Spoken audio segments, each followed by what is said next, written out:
Hey Instagram, it's Dr. Rick, and today's unboxing is on Now Foods Energy. So it finally happened that I'm a classic tea drinker. This is my favorite tea. It's a little bit pricey, but this is Gyokuru. I appreciate the way Adagio uses farmers in a sustainable fashion. Green tea leaves, Camellia sinensis, has a lot of great properties, e.g. CG, L-theanine, a little bit of caffeine, and other polyphenols that help with longevity. And I drink about 2 pots a day of this. Now, I use 3 teaspoons of loose leaf, and I just keep on pouring it over and over again. A little trick, if you are caffeine sensitive, to be at 180 degrees, but if you steep your tea and then you pour off the first batch, it'll take most of the caffeine particles away, but still keep your polyphenols so you can keep on rebrewing the tea. The only problem with tea is that it's not as impactful as coffee bean. I'm going to talk about a couple different things, specifically with regards to caffeine, but this is just so jacked as far as its caffeine burst and its energy production. Coffee has a love-hate relationship with the United States, and probably other nations are very underslept. And I think we learned that in college or grade school, that you don't need much sleep. Just take a lot of coffee, you'll be fine, even after a beer night. But the problem is that that's going to catch up with you sooner or later. And you can get by a little bit. In fact, I went to the gym the other day and I heard 3 guys talking about, one of them said, I have to drink at least 2 pots of coffee. And I wonder how big his pots are, but 2 pots of coffee before I go work out. The other guy said, I just take pre-workout, and they had other conversations. I was about to chime in. So there are positives and there are negatives. So let's talk about the positives. This is a small paper that talked about the importance of caffeine use in decreasing pain and sensitivity. Now, whenever you have a visual analog scale, it decreases the effectiveness or the sensitivity of the test. Visual analog scale is totally subjective, so sensitivity and specificity of the study has to be taken with a grain of salt. Again, when you have even a small study that says there might be some use in caffeine as far as pain scale, I mean, pain medicine versus caffeine, I'd rather have the caffeine if this doesn't cause side effects. So speaking of side effects, this might catch your attention. There is a comparison of caffeine, decaf, and erectile dysfunction. And believe it or not, there is more erectile dysfunction found with decaf coffee users. The study did not break down the mechanics of why, but I know it's going to grab some attention. So that's 1 positive, 1 negative, and you can find your own studies to support your cause. But here's something that mentions the coffee paradox. Actually, here is what they talk about with the coffee. I think this is the 3rd page. Those of you who are super sensitive, you know you can't have coffee past a certain hour. You can't have coffee past a certain volume. And just anecdotally, the city dwellers in Italy, although they drank a lot of caffeine late, and they also ate really long meals, they had a lower obesity rate, just in me seeing people throughout several different cities compared to the United States. And yet our heart attack risk or our heart attack statistics are higher than Italy. Now, they do have smoking still, where we have poo-pooed it. The bottom line is caffeine is known to cause some symptoms: hypertension, fast heart rate, insomnia. But at the same time, that coffee paradox term is because 3 to 4 cups of coffee per day is known to be associated with longevity. So that's why I call it a love-hate relationship with this coffee bean. And those of you who have reflux, because PPIs, omeprazole, Prilosec, Protonix, they're hot sellers, over-the-counter and prescription, even Pepcid, Zantac. I don't think Tagamet's still out there, but there's a lot of people with reflux. And it could be because we're overeating. It could be because we're over-caffeinated. It could be because we eat and then lie down flat. Whatever the reason, doesn't matter. And by the way, I'll put a link to the reflux video I did on herbal supplements. Just like the 3 guys that I heard talking about being so tired, I don't think that we have to look at a pre-workout or a 2-cup of coffee jump start. I think we have to look at why are we not getting enough sleep. The problem is if you keep on pushing a stimulant to exercise, are you defeating the purpose? Exercise to help, but only with 2 pots of coffee? According to the study, 3 to 4 cups of coffee will give you the coffee paradox, but will it also give you reflux? Will it give you hypertension? Will it give you acne? Will it give you palpitations?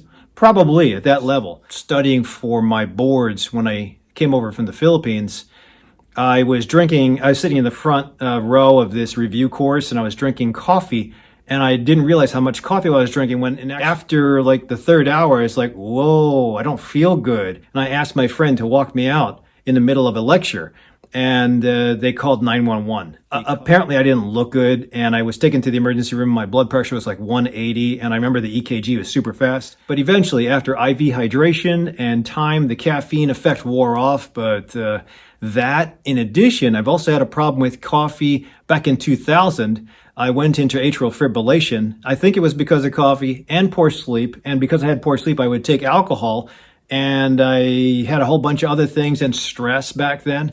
So yeah, somebody had to shock me back into a normal rhythm, and that sucked. So yet I keep on going back to this coffee when I'm trying to reset my circadian rhythm. So my theory is that this will be a good alternative. I know there's a lot of pre-workouts out there.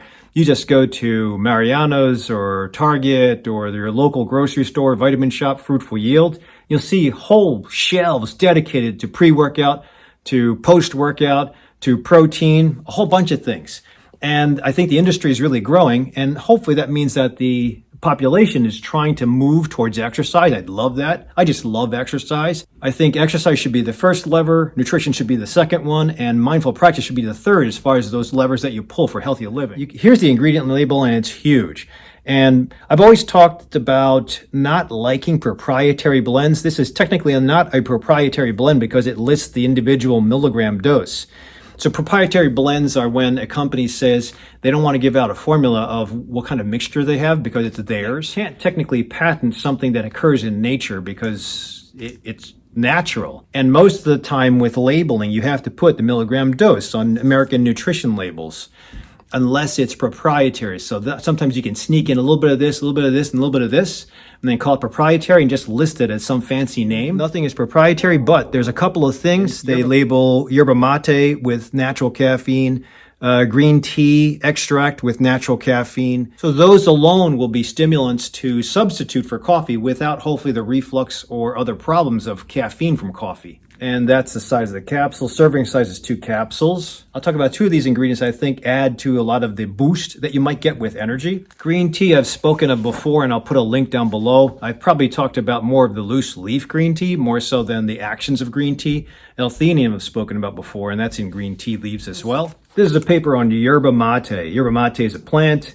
The plant itself has been touted at decreasing appetite, increasing satiety, and improving mood without having any detrimental problems with heart rate, which is the biggest problem you have to worry about with caffeine overdosing, or even underdosing caffeine. Sometimes if you're super sensitive, you're going to ask for a problem. There's even mention about lipolysis and VO2 max as being supported by yerba mate. Well, again, a little subjective, but a good breakdown of what yerba mate is. So I think yerba mate, green tea extract, and guarana are the 3 biggest things in the ingredient label that will probably add to its energy boosting capabilities. I wanted to bring this ingredient last because it kind of pulls everything together, especially those of you who know about the entourage effect. And if I've done a video, I'll put it down below. Guarana has been studied in planarium. So planarium is a little microscopic worm-like thing that moves. Supposedly it's a great way to study neurological effects. They exposed planarium to coffee, glucose, and guarana. And about an hour later, they noticed that the batch that they tested with regards to glucose and guarana still continued to move. So there was some effect of stimulating nerve tissue. And the key assumption with this study, although it wasn't human, was that there is an entourage effect when you combine several different things together. Maybe a little coffee bean, maybe a little guarana, maybe a little glucose. And where do you find all those things? Energy drinks. So I've always wondered in energy drinks, how does it make you feel good? I thought it was the sugar or the high fructose corn syrup, maybe the caffeine burst, especially those 5-hour energy drinks. It's probably the entourage effect when you combine several different herbs together. Maybe there's a hint of caffeine that happens to be mixed in with those things, but regardless, when you process something into a fruity canned drink, I still think that the high fructose corn syrup is going to be detrimental to what you're doing. If you're using that kind of thing to boost you up, especially like Monster, there's a ton of bromine in that, and bromine is going to screw up iodine because they both bind to the same surface. Iodine is a useful building block for thyroid hormone. When bromine gets in the way, you have no thyroid hormone. So your body effectively thinks, uh-oh, underactive thyroid. And then there's a whole bunch of downside things after that. So if you're a thyroid medicine user, don't take any energy drinks. And honestly, if you're a young person and you're exercising and you need a jolt of energy, don't take any energy drinks. Get some more sleep.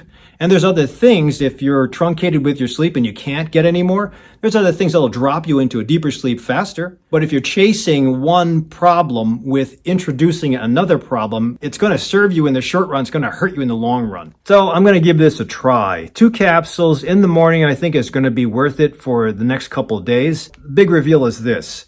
I had to stop the caffeine because I was getting upset with my stomach. I had symptoms of reflux, discomfort in the epigastric area, radiating to the back around the same area. That's usually going to be from reflux or gastritis.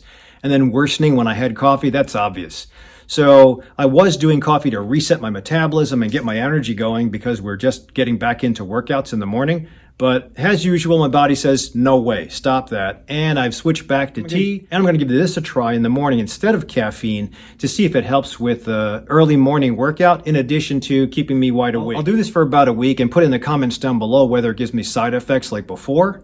Honestly, for those pre-workout mixes, I think the biggest bang for the buck is going to be how much caffeine you can get because that's the fastest driver. And in anything that you have to drink, you have to make sure it gets absorbed quickly because if you're going to use it within 30 minutes of working out, that stuff has to be digested. And the digestive tube for most people is unpredictable. So if you have a slow emptying stomach versus a fast emptying stomach, if you're on diabetic medicines, you might not actually absorb all the stuff that you're doing until after the workout is done. And definitely if you have reflux or gastritis, you shouldn't be messing around with caffeine at all, or coffee bean, or tomato, or chocolate, or alcohol. Also, if you've had any detrimental side effects to any pre-workouts or any caffeine, put them in the comments down below. Thank you for watching up until this point. I am available for consults, and I'll put a link on my website. And don't forget to subscribe to me on my YouTube channel. Give me a thumbs up if you liked it, otherwise I'll see you at the next video.